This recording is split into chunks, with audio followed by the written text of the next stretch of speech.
Hey, les dents. Quoi? As-tu entendu ce qui s'est passé dans la Ligue des mêlés? Pas la ligue, c'est la ligne des mêlés. Oui. Je suis mêlé, excuse-moi. En tout cas, maintenant, ça va s'appeler les mêlés. Juste les mêlés? Qu'est-ce que c'est ça, ce nom-là, les mêlés? C'est du monde mêlé. C'est quoi, c'est... Mais il y a une ligue entre les deux, ligue des mêlés, je sais pas. C'est ça tenir avec toi, c'est ça. Fuck you. Hey, salut les mêlés. Merci encore d'écouter le show d'aujourd'hui. On vous rappelle que le show est commandité par notre commanditaire officiel Bet99. Bet99 qui est la plateforme de paris sportifs. Like et partage le contenu, c'est grandement apprécié. Excuse-moi la tasse. C'est tellement gossant, ce gars. Like et partage le contenu. Puis si t'as des commentaires, des questions, tu peux laisser ça en commentaire. T'sais, faut-tu la refaire, là? Tiens, en tout cas. Anyway.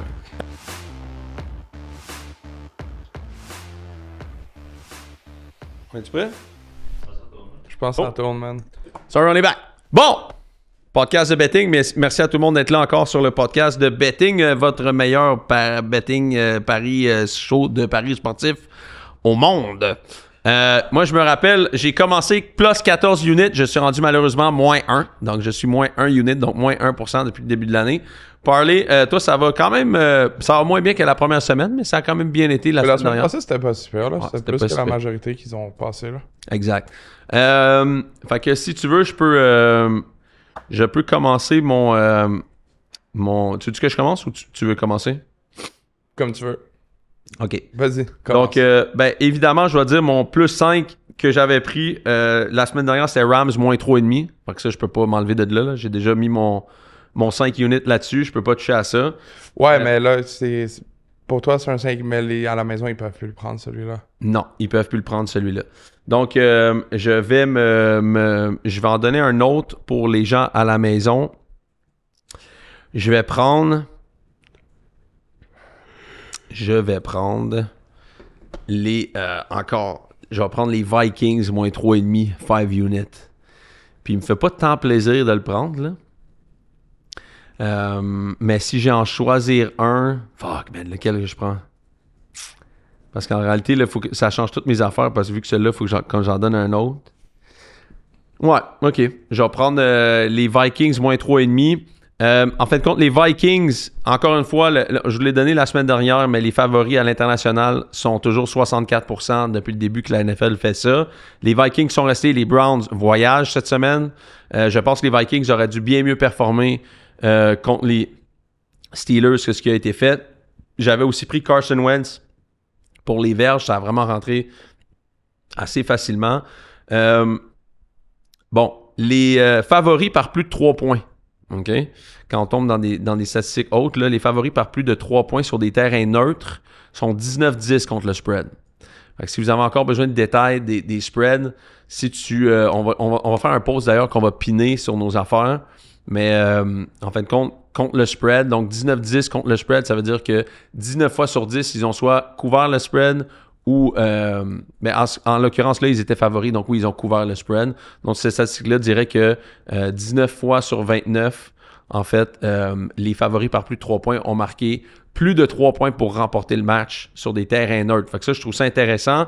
En prenant en considération que les Vikings sont restés, je pense qu'ils ont mieux joué que le résultat final contre Pittsburgh. Ils ont fait des erreurs qui ont été coûteuses.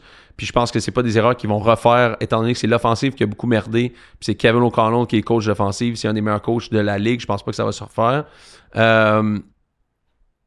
C'est le troisième match que Carson Wentz est là. C'est le premier match de Dylan Gabriel comme carrière partant. Est-ce que, par exemple, les stats de... Tu sais, je lisais, mettons, une stat de Dylan Gabriel, college, contre le Blitz, 63 TD, 7 interceptions. Comme un des meilleurs, genre, contre le Blitz. Mais tu sais, il y a du Oregon là-dedans aussi. Il y a... C'est pas Brian Flores, c'est pas genre un Blitz NFL. Tu sais, puis est-ce que Flores va blitzer sans arrêt contre un carrière recru? Non, mais c'est pas la même chose. C'est pas la même chose. Et Blitz NCAA, là. Non, exact. Surtout quand t'es à un top school, puis... C'est ça, quand tu joues contre toutes sortes de monde, là. Puis, donc, tu sais, il y a la relation. Tu blitzes un carrière qui est excellent. Là, je suis pas sûr que Flores va arriver en disant, genre, faut blitzer Dylan Gabriel absolument pour gagner la game. Là. Je pense vraiment tout le contraire. Puis, Brian Flores, c'est le prodigé, ou en tout cas un apprenti de Bill Belichick. Puis Bill Belichick était comme 70-75%, je pense, contre le spread, contre des carrières recrues. Donc, tu sais, il y a une formule derrière ça. Là, comment tu joues un carrière recrue. Puis quand tu regardes les stats, Flores, contre des carrières de première ou de deuxième année en carrière, il est 18-9 contre le spread, fait que 67%. Fait qu'on est dans un bet autour de 70%. Autour de, mettons. Fait que je trouve que c'est assez pour me mettre Vikings, surtout qu'il était supposé de l'avoir la semaine dernière. Il aurait été supposé de, je pense, gagner cette game-là contre les Steelers. Ils l'ont perdu. Je pense qu'ils vont leur surprendre. Ils sont restés là-bas. 5 units Vikings, moins 3,5. À toi. Bon. Tu y aller ou je continue? Je peux y aller, je vais en dire quelques-uns. Moi, la semaine passée, je l'ai mis la semaine passée, je le mets encore cette semaine. Jake Ferguson over 5.5 catch. OK. CD Lamb, il va pas revenir. Mm-hmm. La semaine passée, il y a eu... Ouais, la semaine passée, il y en a eu 9? Non, je pense qu'il y en a eu 8. Excuse-moi, c'est écrit 8 dans mes stats, mais je suis pas mal sûr qu'il y en a... Ça dit 9 dans mes stats, mais je suis pas mal sûr qu'il y en a eu 8 de mémoire. OK. Parce que sinon, j'aurais gagné un bet que j'ai perdu à cause de ça. C'est ça. Non. La semaine passée, il y en a eu 7. La semaine d'avant, il y en a eu... Il y a 2 semaines, il y a eu 13. OK. 3 semaines, il y en a eu 9. OK. Fait que, tu sais, sans CD qui est là, genre, Pickens va avoir plus de verges. Ouais. OK. Et Pickens va avoir les verges. Jake Ferguson, il va avoir plus de catch, là. Mm-hmm. Garrett Wilson, over 63.5 verges. Cette saison, il y a eu 82, 84, 50 et 95. Puis contre la défense des Cowboys, là. Ouais, c'est bon. Moi, j'ai Justin Fields over passing yards. Ben, c'est On est dans le même... on est en même très place. similaire parce que les options à la passe des Vikings, des Jets, je veux dire, Yep. ça tourne pas mal autour de Garrett Wilson, là. Yep. Après, j'ai Baker over 1.5 TD. La cote est à 2.1. OK. Puis il a hit 3 fois sur 4 games cette saison. Puis contre... Intéressant. Contre les Seahawks? c'est ça, contre les Seahawks, je pense que ça va être une game quand même qui va avoir des points. High flying. Sinon, je peux garder mes autres pour la fin. Tu peux continuer. OK. Donc, pour mon 4 unit, donc 4% de votre bourse totale, je vais la mettre, je vais conserver en fait, là, puis après ça, je vais vous donner le reste, mais je vais mettre ça à Seahawks moins 3,5 contre les Buccaneers. Pourquoi est-ce que je dis ça? Écoute, je pense que les Buccaneers viennent de jouer plusieurs gros matchs, là. Gros matchs, un après l'autre, après l'autre, après l'autre. Philly pour finir la semaine dernière. Tu sais, un match assez back and forth. Son grosse deuxième demi, il a fallu qu'ils reviennent. Finalement, ça n'a pas fonctionné. Quand tu regardes toutes les statistiques de DVOA, te rappelles-tu, de Defense Value Over Average, qui est comme un peu ta valeur par rapport à ton opposition. Seahawks, c'est la première équipe de la NFL. C'est la meilleure équipe de la NFL en ce moment, DVOA. Fait que ça, c'est bien intéressant parce que en combinant l'offensive et la défensive, donc c'est la top defense de la ligue, DVOA, et c'est la 5e meilleure offense de la ligue en égalité avec les Cowboys. Fait que quand tu regardes ça, les Seahawks sont numéro 1. Les Buccaneers ont plusieurs blessures aussi. Bucky Irving qui risque de pas Bucky Irving qui pourrait ne pas jouer. Donc, il y en a quand même pas mal qui s'accumulent aussi du côté des Bucs. Puis je pense que les Bucs qui voyagent à Seattle aussi, c'est peut-être sous-estimé là-dedans, tu sais, comme de voyager l'état au complet. Gros match la semaine passée contre Philly, match physique. Perdre peut-être Bucky Irving pour cette game-là à Seattle. Je prends Seattle moins 3,5 pour mon 4 unit. Est-ce que je continue? Ouais. OK. Third unit. Écoute, j'ai pas le choix de... Je vais prendre les Broncos. Broncos plus 3,5. Les Broncos, en ce moment, quand tu regardes toutes les statistiques, sont meilleurs que Philly. Même si Bo Nix est un des pires carrières, je l'ai donné tantôt. Les stats, en fait, de Sean Payton au mois d'octobre, c'est 50 victoires, 17 défaites. Je prendrais Broncos money line. Si tu veux même le pousser un peu, là, moi, je vais le prendre à plus 3,5. Mais si tu veux le pousser, je l'ai mis dans un parlay tantôt, mais je serais pas contre prendre Broncos money line. Quand tu regardes les Broncos EPA, donc Expected Points Added, c'est des valeurs de statistiques avancées. Donc, un genre de... C'est une statistique, en fait, des résultats par rapport aux attentes. Broncos sont 10, Eagles 20. Eagles Total Offense sont 30, Defense 22. Philly, 0 passing yards contre les Bucks la semaine dernière en deuxième demi. Denver, 354 verges offensives par match. Eagles, 251. Les Broncos average 1 verge de plus qu'ils font que comparativement à qu'ils donnent à tous les jeux. Puis les Eagles, c'est moins 2 verges. Donc 2 verges de moins qu'ils donnent par rapport à ce qu'ils font. Denver devrait être 3-1. Philly pourrait être 2-2 ou en tout cas 1-3 ou 0-4 autant que 4-0. Je pourrais le prendre Moneyline, je vais le prendre plus 3,5. Puis Lane Johnson pourrait ne pas jouer du côté de Philly. Puis quand Lane Johnson est à l'extérieur de l'alignement, ou en tout cas ne joue pas, ils sont 15-23 Moneyline.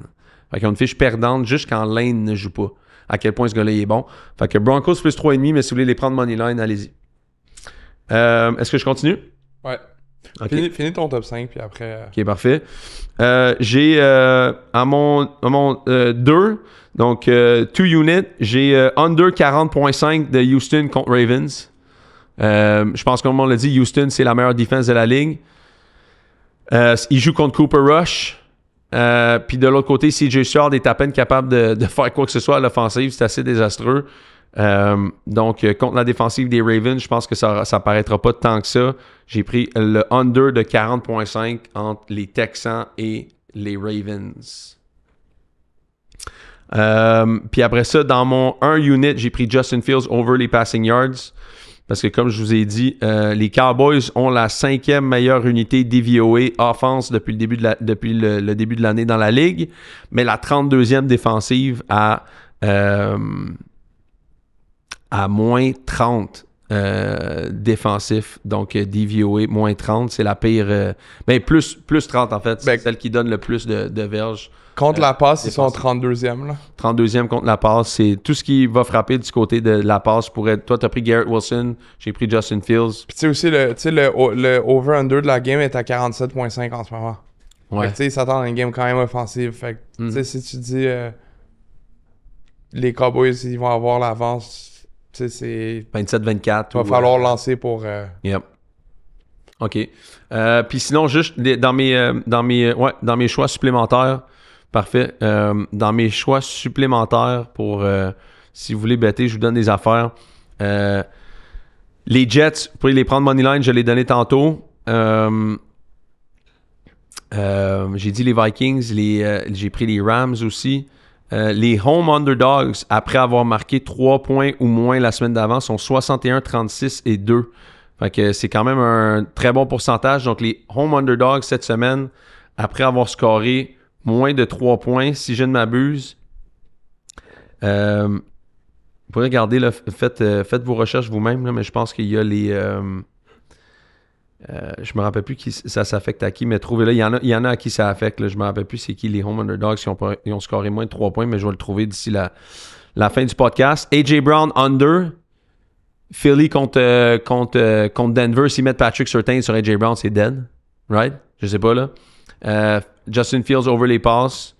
Puis aussi les Jags, ils mènent la NFL dans les drops. C'est 16 drops à l'attaque en 4 games. Brian Thomas qui fait partie de... genre 5 ou 6. C'est l'enfer, là. 16. Fait que, une autre affaire qui pourrait dire que peut-être que, mettons, les Jags pourraient performer davantage à l'attaque juste s'ils attrapent la balle. Là. C'est quand même pas une affaire qui est folle à faire.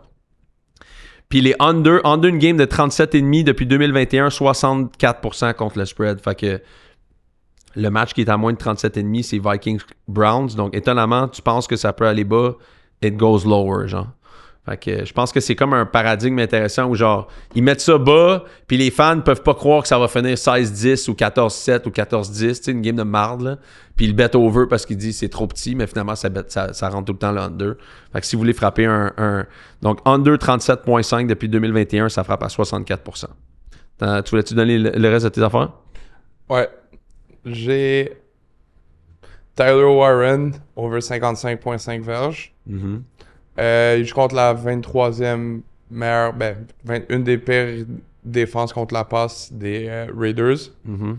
Puis il y a eu juste une semaine où il y a eu moins que 70 verges. Il y a eu 76, 79, 38 puis 70. Tu sais, Warren, c'est... Lui puis Pittman, c'est les deux genre les go-to guys à la passe pour les Colts. Mm-hmm. Ça, je l'ai dit. Ouais. Omarion Hampton over 94.5 rushing plus receiving yard. depuis la blessure à Harris, il y a comme quasiment 100% du workload dans le backfield. Il y a eu 129 puis 165 verges avec entre 20 puis 25 opportunités par game. Mm-hmm. Fait que Omarion Hampton aussi, je l'aime bien.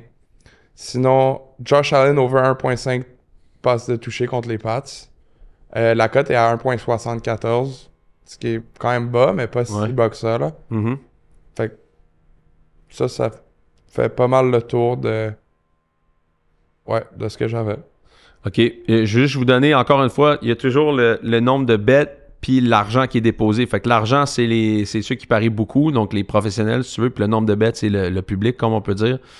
Tu veux toujours essayer de parier là où est l'argent, en fait, et non pas là où est le nombre de bets. D'habitude, en tout cas, c'est comme ça que ça fonctionne. Je vais vous donner des games où, en tout cas, c'est départagé en ce moment. Fait que les Bills ont 53% des bets, mais les Patriots ont 52% de l'argent. Fait que c'est l'inverse. Donc, les Sharps prennent les Patriots. Les Commanders ont 55% des bets, mais les Chargers ont 65% de l'argent à moins 2,5. S'il y en a aussi qui sont départagés, les Eagles ont 56% des bets, mais les Broncos ont 70% de l'argent. Donc, ça serait à surveiller aussi. Les Colts ont 66% des bets, mais les Raiders ont 55% de l'argent. Puis, est-ce que ça fait le tour? Je pense que, oui, exact, ça fait le tour. Puis, tantôt, ce que je vous disais, c'est à 64%, un home underdog qui a eu moins de 3 points la semaine d'avant qui frappe à 61, 36 et 2. Home underdog qui a scoré moins de 3 points la semaine d'avant cette semaine, c'est les Bengals. Fait que si vous voulez un bet qui frappe en haut de 60%, c'est les... Est-ce que c'est 60%? Ça, j'ai même pas fait le calcul, mais ça m'apparaissait bon. 61 plus 36... 62,8%. C'est not that bad. Fait que si ça vous tente d'aller du côté des Bengals, je ne toucherai pas à celui-là, par exemple. Là. Il est lettre, là, mais c'est souvent les bêtes les plus lettres qui marchent. Fait que Bengals plus 10 contre les Lions. That's it? Tout, ça fait le tour? Ouais. Bonne fin de semaine de football à tout le monde. Bon pari, puis on continue de comptabiliser ça, puis on se revoit la semaine prochaine. Ciao!